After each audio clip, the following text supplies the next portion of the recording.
Hi, and welcome to Programming Percy, and I am super excited because we are seeing the release of Go 1.22, and it has some really amazing changes that I am so excited about. I just had to make this video about it. So let's start talking about Go. Go really changed my life as a developer. It's a language that really just kind of resonates with me, especially the idea behind keeping things simple. When I'm developing in Go, everything feels easy, natural, and uncomplex. And it really allows me as a developer to maintain a high development speed. Not only is it an easy language, it's simple to understand, and it's also really performant despite having a garbage collector. So now we finally have version 1.22, and it's going to be amazing, and there is some really long-awaited features.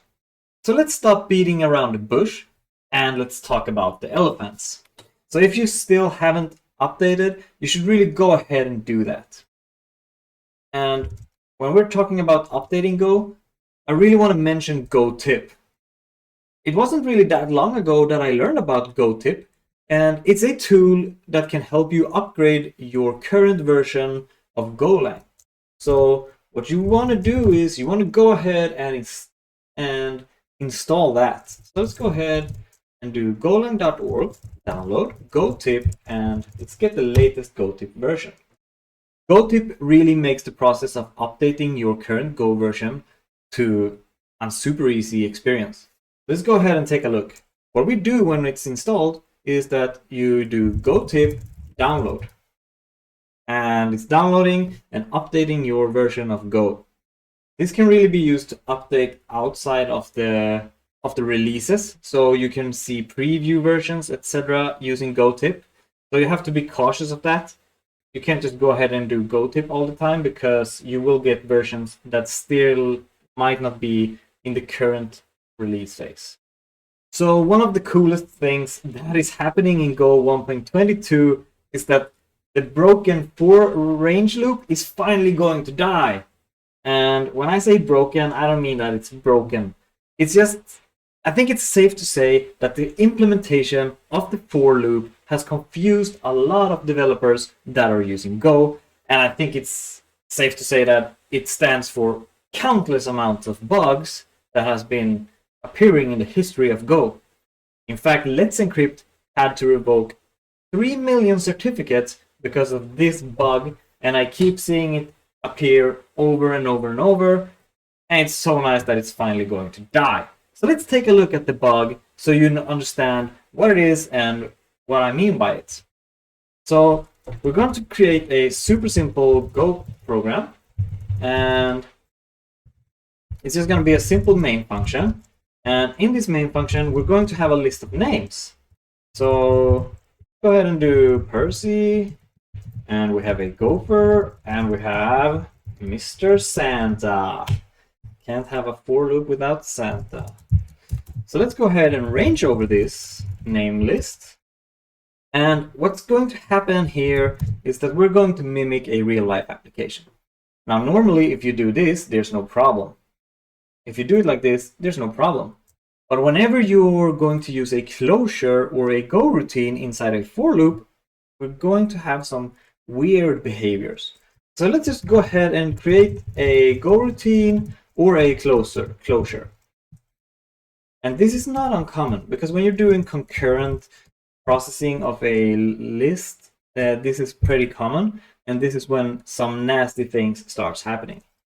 So let's go ahead, and what we're going to do is we're just going to print the names. So we're going to, let's make that names, my bad. So we have a list of names, we're going to loop over the names, and we're going to print them. And down here, we're going to sleep. Now, if you have a decent editor, you can see I actually get a warning here saying that the variable is captured by the function literal. And what this means is that we're using a Go routine or a closure here, and this variable is not going to do what we think it is. So when you start out using Go, you might expect this to kind of print all the names. You would assume so, right? But let's go back to our terminal and let's execute this. Let's execute this program, and you will see it actually prints Santa 3 times. But that's not what we wanted to do, right? And this is very common, and finally it's going to be fixed. Now, before we move on, I really feel that we need to explain why this happens. So I'm going to give it a simple try to explain. So what we have is we have a for loop running, and that for loop is setting the variable v to the value of the name, right? So the value here is getting the value from the current name. And since we're doing this in a Go routine, we're triggering a Go routine here. So the variable v is actually sent to the internal scheduler in Go. It's not being executed right away. It's sent to a queue. Before this Go routine is picked up and executed by the Go routine, the variable v is going to be overwritten. So whenever it's time for these functions to trigger, for loop will already have iterated all the names. So we're always going to see the last name being printed. So basically what we're doing is, oh hey, I want to start a Go routine and I want you to print the variable. But it's going to take some time before that is executed.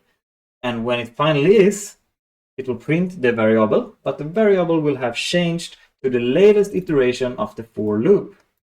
And this has confused so many developers. You probably have made this mistake. I have made this mistake a lot of times because it's not always that easy to kind of see it happen. Luckily, we have these great editors that now usually tell us when we're doing this. But when we migrate to Go 1.22, you will no longer have this issue. We can actually go ahead and do, I'm going to change my Go version. So I'm using an old version of Go right now. I'm going to choose a new environment and I'm going to use Gotip, which now is Go 1.22. You will actually see I'm no longer getting a warning. So if you're using Gotip, you might need to use the Gotip command to run Go instead. So you could do Gotip run main.go, for instance. I do have an alias for Gotip so that my Go command is equal to Gotip. However, just download the newest version of Go and you can go ahead and try it. So do go run main.go and you will see that we're getting Santa, Percy, and Gopher. Finally, it's fixed. We won't see that nasty bug appear anymore. Now, you might be wondering, what about the compatibility? You don't have to worry about that because projects using versions before Go 1.21 will actually not attempt to compile code with modules older than 1.22. So it won't break. You just have to consider that in the future. And this change is major and it will prevent a ton of bugs. And I'm so happy we're finally seeing it. So what's more, it's gonna get even better. So we are finally getting better HTTP routing in the standard library. In Go, the standard library goes a really long way, and there's kind of this mentality that we don't need third-party libraries, we can just do everything our own. And I feel that it's usually true for most cases, but the HTTP library, there can be improvements. And due to this lack of functionality, usually people use third-party libraries to handle HTTP, such as Gorilla or Gin or Echo and others. There's a bunch of them. And one of these big missing features is the ability to do method routing and like path parameters, etc. But finally, the HTTP servmux is getting a huge update. And it's actually going to start accepting path parameters, and we're going to be able to set the HTTP methods that are allowed, etc. But instead of talking, let's just go ahead And I want to show you the old way of doing it compared to the new way of doing it after Go 1.22. It's going to be amazing. So let's go ahead. Let's jump back to the code. I'm actually going to remove this because we will never have to try the nasty for loop because it's just going to be amazing in the future. Let's create a new HTTP serve mux from the standard library. And we're going to create a simple handler function that accepts hello on the hello route. And we're going to be testing how in the standard library you would, for instance, only allow HTTP GET methods on your endpoint. So we have our /hello endpoint, and we're gonna need a function. And this function is going to have to be the same as http.methodGet. And this is kind of the way that you had to control your endpoints so you weren't getting like post messages on your get endpoints, etc. And let's return a status method not allowed. So this is usually how I would write my simple endpoints. And as you can see, it kind of gets messy. So let's just return a byte array that returns hello. We're also going to run this server. So let's do if error http listen and serve. We're going to host this on port 8080, and we're going to use the mux as input. And we're going to check if the error isn't nil, and if it is, we're just going to panic. This is just a demo application. We can do that just fine. So this is how I would do method routing using the old serve mux. And it's not a lot of code, but still, it's too much code, right? It kind of gets messy. What we can do just to try it out, let's go ahead and I'm gonna open a new terminal and I'm gonna name it curl, just because it's fun. And I'm gonna run the Go program again. So it's running the HTTP server. Let's open a new terminal and let's curl it and say hello. Oh my bad. Let's curl it on port 8080 and we should receive a hello.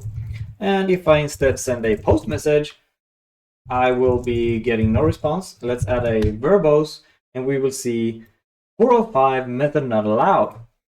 But this is one way of doing it, and this is how we did it before.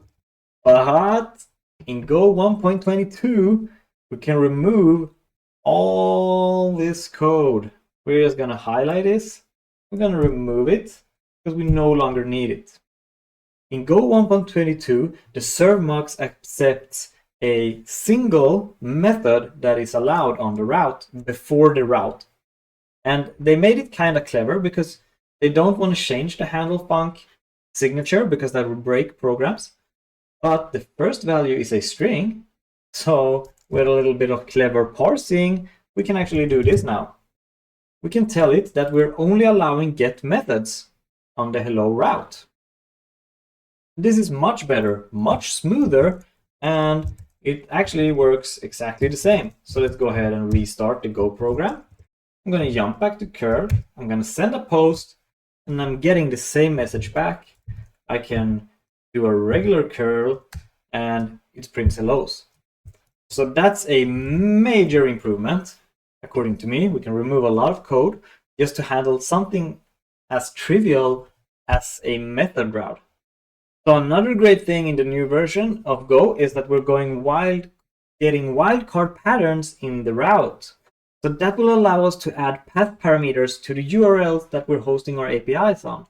And that's going to be a giant change because path parameters are probably one of the big reasons why I see people want to use third-party routers, because it's pretty common in API that you allow path parameters. If you're unsure what a path parameter is, basically a value in the URL that you can add.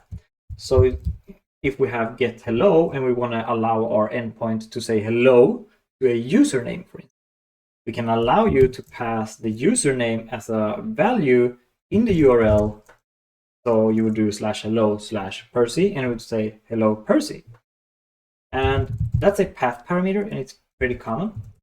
So let's go ahead and take a look at how you would do a path parameter in the old version of Go. So we would have our path to /hello. Don't forget the final slash because that's really important. We will cover why later. So once we have that, we need to grab the URL first, and url.path.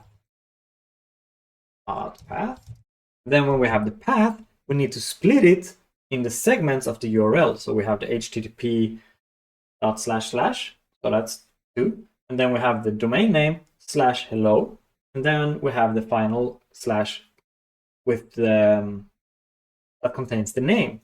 So we need to separate it on slash. So let's have a parts array that we get from strings.split, which will take in the path, and we will split it on the separator. And once we have the paths, we need to actually make sure that we have the correct length on the path, so the user actually provided a name. So let's just do if length is less than 3, we want to return an HTTP error, and we want to write invalid request, and it's going to be a bad request status, and let's return. And then in the end, we need to grab the correct part, which will be index 2 in our case, and then we need to add the name to the output. So let's do sprintf hello string, and let's place the name variable there. So this is how you did it in the old HTTP router, and it's kind of long to grab a single value, and that's messy.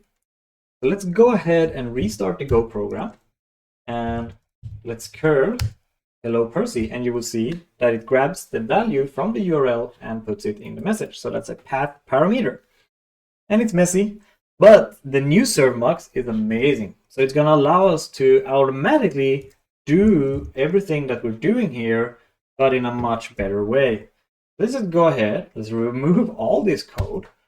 And remember, in an old version, you might have wanted to check if it's a get message, and you would have all the previous code as well. It would get kind of long.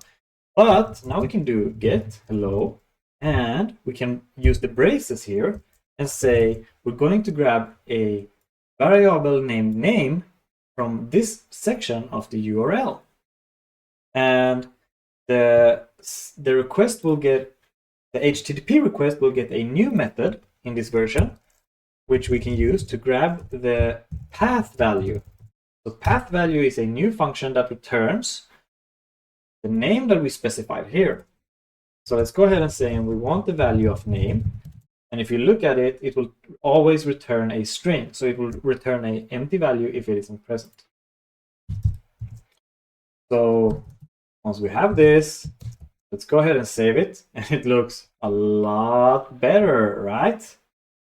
And you might be thinking, well, you're not validating, right? This returns a string. So if we skip the name, you will get an empty response, right? Go ahead. Let's jump back, restart the Go program. And I'm going to curl, and we will see that it works. Let's go ahead and remove the name, and you will see that we're actually getting a 404 because this isn't a correct. You need to provide at least one character. But that's really amazing. That's a big improvement to the HTTP router, and these paths are just going to be amazing and going to help us a lot. One other thing that we will look at is when you do like this, what if we want to curl /hello Percy and then have another part of the route or a dynamic path? So you might need a dynamic path for whatever reason. Let's say after you want to do buy, just for fun, and you're going to see we're getting a 404 not found because we're not hosting a route with that. But what if you don't know how many sections your URL will contain due to various reasons? Well, there's actually a fix for that. If you want a dynamically long URL, you can add 3 dots. So to the last parameter, you add 3 dots. And if you do that, you can go ahead, rerun the API, and now you will see that we're actually accepting more values, which is great. Also notice that the values following the name is actually part of the value that path value function returns back. So this will return Percy and everything that follows the slash. That's not everything. it's the router is getting even better. There's more. We can do exact pattern matches by using a trailing slash. The HTTP mux matches any route that has the correct prefix. What this means is that if we remove this part, if we do this, if we do a /hello route, and we go here and we go back to our terminal and restart the program, and you will see that we're actually getting a 404 not found. But if we go back to this URL and add a slash in the end, we're actually telling it to match any route starting with this prefix. There's a difference. This is an exact match and this is a prefix match. So if you go ahead and save that, jump back to the terminal, restart the program, go back to curl, and you will see that it now works. So there's very small difference, but you should know it, because I didn't, and I've probably done this mistake not knowing it. So there's actually a better approach to handle this, which is added, and we can do exact matches in the new router by doing the curly braces and adding a $sign. So this will tell the router that this is an exact match. So if we do this, and this would be the same as the previous version of this, it's just a little bit more concise. So if we go back to the program and we rerun it, we can now no longer curl that path. We can curl, oh, my bad, we can curl, but we can curl /hello, and that's all we can match, because we told the router to only accept exact matches. Now this is a little buggy because we're actually saying we want a path value, but we're not specifying a path value. So all right, that's about it about the upgraded mux, the serve mux, but it's a big improvement. Now you might be wondering, with all of these new features, what will happen if we have conflicts? And we can actually give it a go.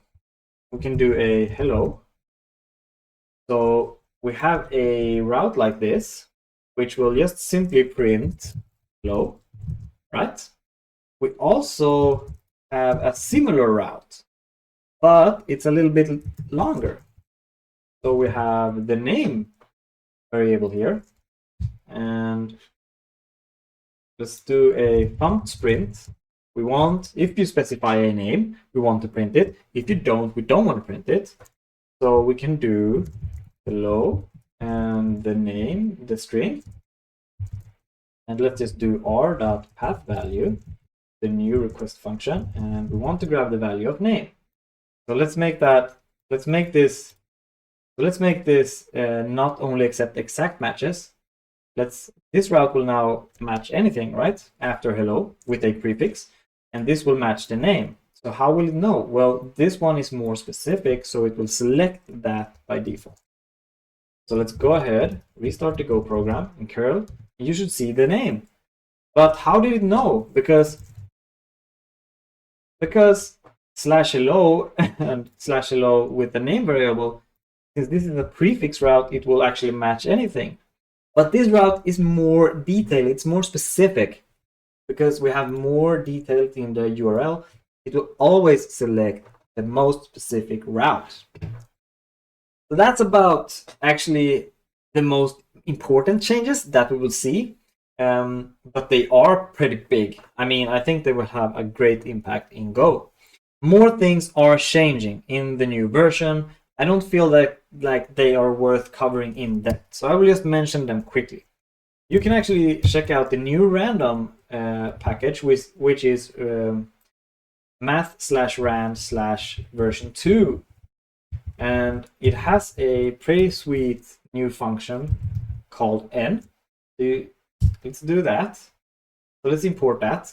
So the first version 2 package in Go actually is the math random, and n is a generic function. So it actually allows you to insert a int64, for instance, and then let's do this one. It will return a random number between on 0 and 10, and it's generic, so that's cool. You can even insert durations, etc. For time durations. So that's cool. So the slog package is getting a new function called setLogger. It's a pretty ugly name. They didn't do well there. But it's setLogger level.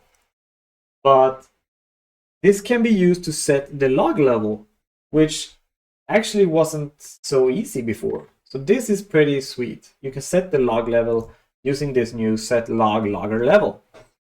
Imagine if they could put more log in the name, like setLogger level log. I don't know. They should have. Yeah, I'm thrilled because it will make slog even better. So there's also we're also getting a new set of slice functions. So the slices package is actually getting a few new amazing functions. So for instance, there's the concat. You start seeing that all of the new stuff that are arriving in Go is actually almost always generic, so that's pretty cool. So what concat does is that it actually takes in a list of slices and concatenates them. So like functions to help us work with slices. All right, these are the changes I think that has been worth mentioning. The last part, I kind of rushed through the changes because I feel that they're not worth spending a lot of time. I think it's better to just kind of start using them. I just want to mention them so you guys know that they exist and can start playing with them, but they're so small, I'm not going to put up code examples for them. And I do hope you are as thrilled as I am regarding the changes to the HTTP router mostly. I'm super thrilled about that. And I'm also super happy that the for loop is freaking gone. Finally.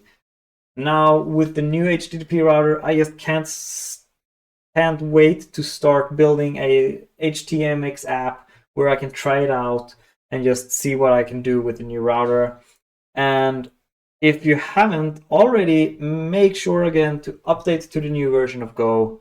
So thank you for listening, and please let me know what changes are you most excited about. What is your most missed feature in Go? Just let me know in the comments, and I do hope you enjoyed this video. Thank you for watching, and have a great time with the new Go version.